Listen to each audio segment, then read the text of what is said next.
Sim, eu ainda estou remoendo a noite de sábado no Rio de Janeiro.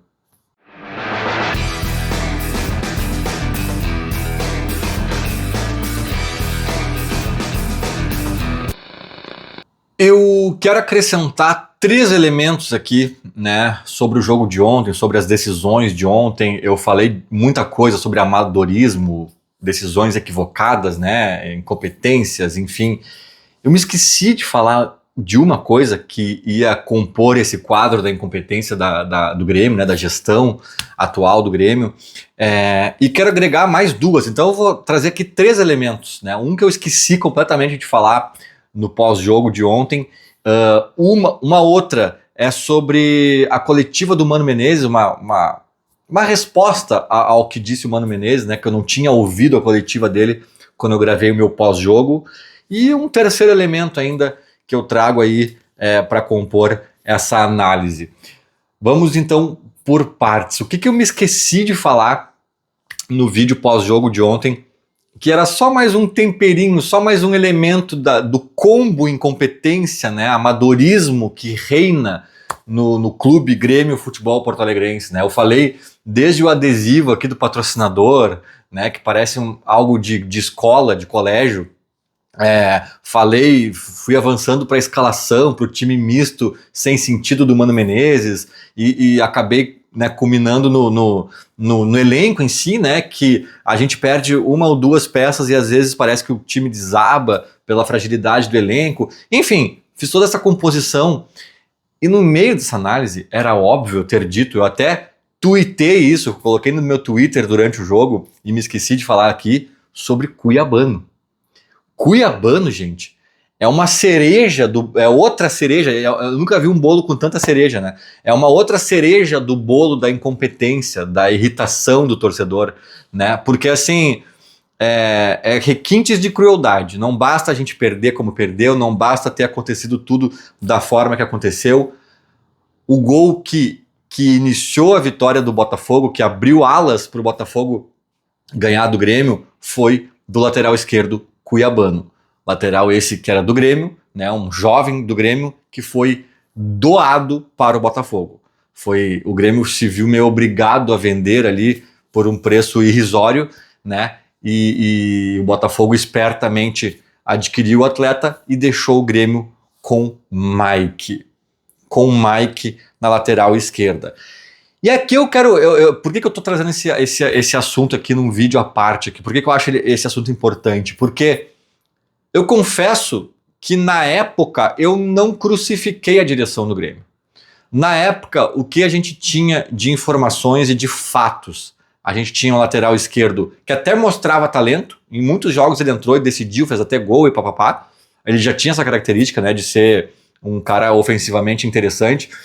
Mas era um cara o quê? Gordo, né? Um atleta claramente com problemas de peso, né? Lutando contra a balança, e isso, na idade dele, que era muito jovem, denotava muito mais uma indisciplina do que propriamente um problema genético ou de metabolismo. Assim, claro, pode ter alguma dificuldade atrelada a isso, mas, cara, naquela idade ali, tu é um atleta profissional, se tu quiser ficar em forma, tu fica. É simples assim, né? Então ele, com problemas contra a balança e, pelo que se dizia, pelo que se sabia, problemas disciplinares, problemas de conduta e problemas, inclusive, de relacionamento ali no Grêmio, no sentido de complicar a renovação, insatisfação no clube, querendo sair ou querendo mais oportunidades e não recebendo. Coisas desse tipo, tá? Aí alguém vai dizer assim... aliás, eu na época disse assim... tem que mandar embora mesmo. É um jogador problema, um jogador problemático, um jogador indisciplinado, não vai longe. Realmente, cara, o Grêmio estava embretado, em certa medida, com um contrato que poderia acabar, que o Grêmio poderia perder esse cara de graça ali na frente, ainda conseguir uns pilas do Botafogo, mesmo que não sendo grande coisa, para um jogador jovem e tal, né? Mas aí, eu vos digo, o Grêmio teria razão, o Grêmio realmente estaria comprovado que o Grêmio não tinha escolha se o Cuiabano chegasse no Botafogo e continuasse gordo, e continuasse indisciplinado, e continuasse insatisfeito com o clube, e arranjando problema com o treinador, e arranjando problema com a direção, e querendo sair e se mostrando insuficiente para as exigências de um time grande. Não foi o que aconteceu, o cuiabano entrou nos eixos, está sendo muito útil ao Botafogo, sequer é um titular do Botafogo, ele é um cara que aparece eventualmente no time, não me parece incomodado com isso, não me parece reclamando por mais oportunidades, até porque ele tem, né, algumas oportunidades, embora não seja titular. Então assim, ó, isso denota um erro de condução do Grêmio.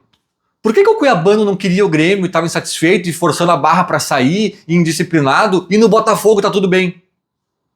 Por quê? Porque ele não gosta da cor azul? Ele só gosta da cor preta e branca. Ele só gosta do preto e do branco. Lá no Botafogo ele se achou.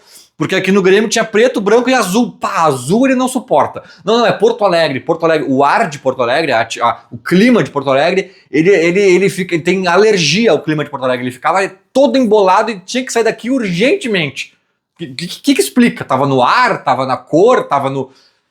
Não, tinham coisas dentro do clube que não estavam sabendo lidar.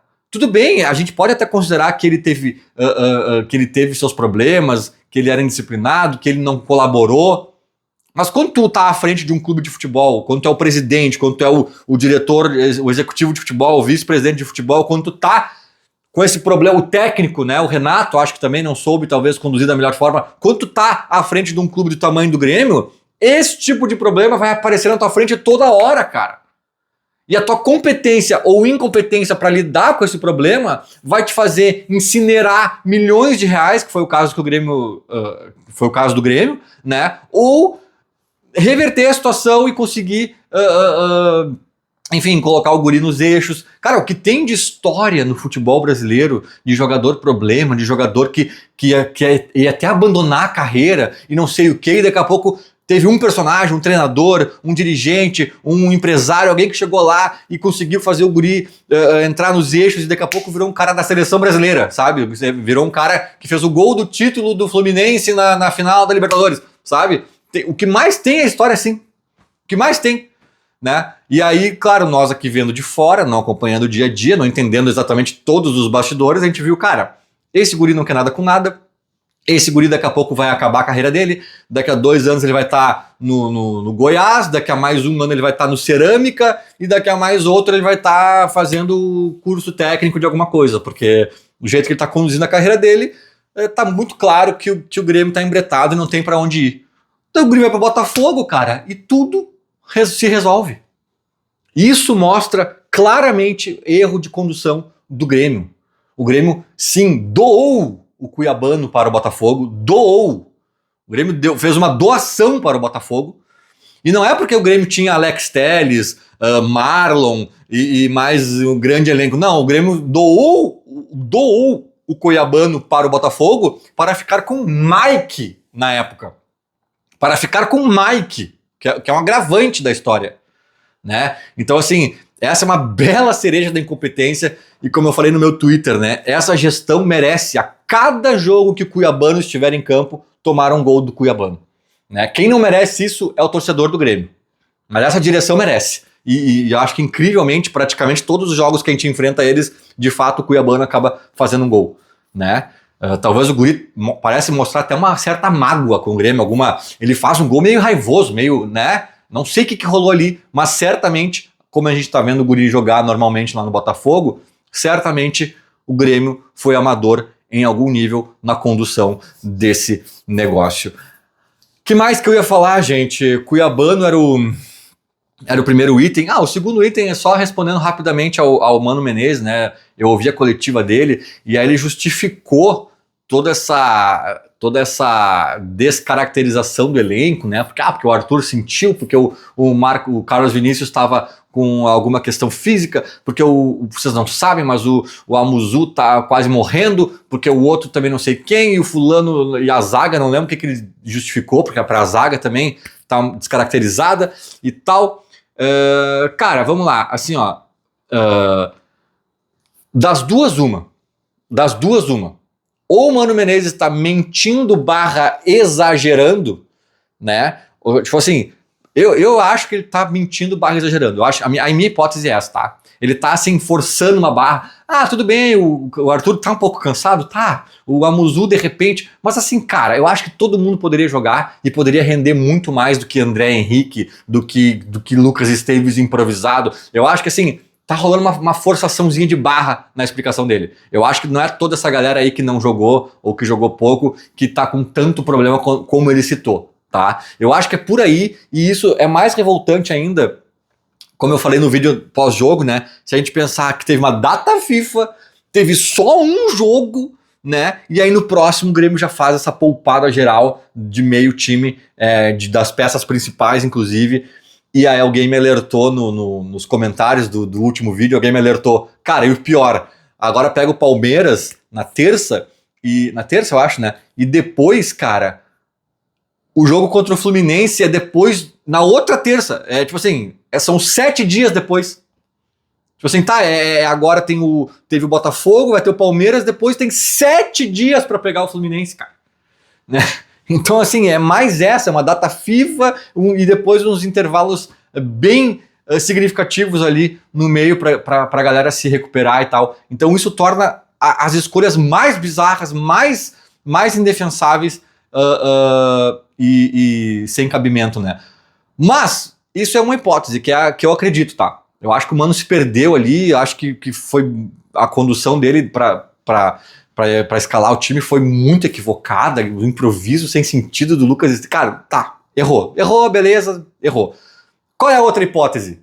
Não, tudo que o Mano falou é verdade, e o Mano tá até sendo sutil, cara. Na verdade, o Arthur tá destroçado. Se o Arthur entrasse em campo 10 minutos, ele explodiu um músculo. A Muzu, o osso tá aparecendo. O Carlos Vinícius, ainda bem que só jogou 30 minutos, porque se jogasse 32 minutos, ele ia ter uma convulsão em campo. E vocês não sabem do pior. O Kahneman tá na UTI, o Wagner Leonardo tá não sei o que.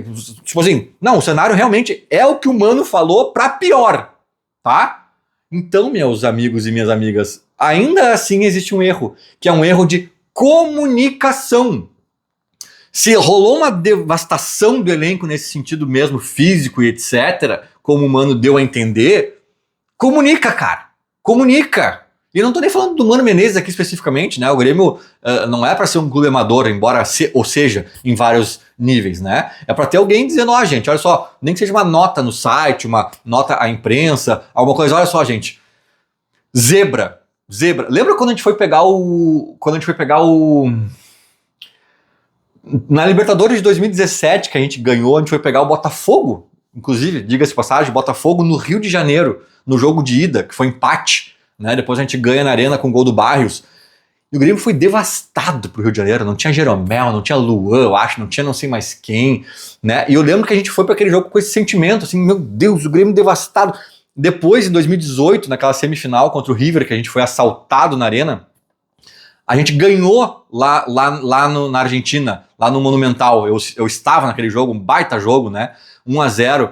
E, cara, naquele jogo também o Grêmio foi devastado. O Grêmio foi devastado, fez um jogo de superação, conseguiu ganhar de 1-0 e tal.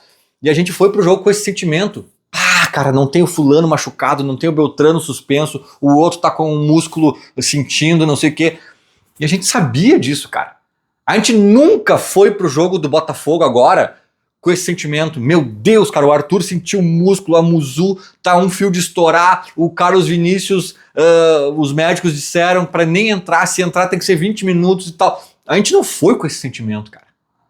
E se existia isso de fato com meia dúzia de jogadores ou mais, como o Mano deu a entender, isso tinha que ser comunicado, cara. Até para alinhar as expectativas.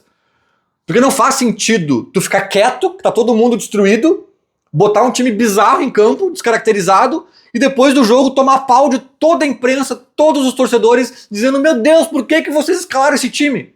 Não, ainda assim, né, se tava devastado mesmo, ainda assim o Mano errou. Porque era mais fácil botar o Pavon, não precisa inventar Lucas Esteves na ponta, não sei o que, sabe? Ainda assim o Mano teria errado. Mas daí as críticas seriam muito mais contidas, muito mais pontuais. Então, houve erro, gente, de qualquer jeito.